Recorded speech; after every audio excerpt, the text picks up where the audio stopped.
This is the 2018 Kawasaki Vulcan Voyager VN1700. Real quick video here, basically just showing you how to get the seat off.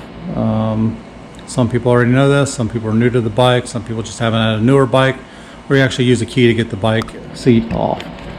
But to get the seat off, basically all you have to do, on the side of it, right by the saddlebag, is a keyhole.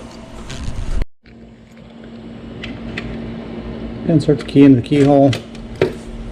And I personally find it easier if I push down a little bit on the back seat.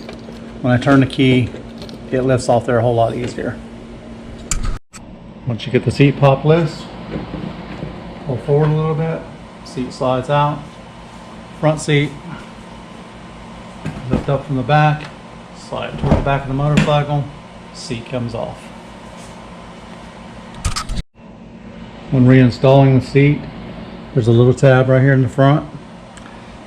The little tab on the bottom of the seat right here.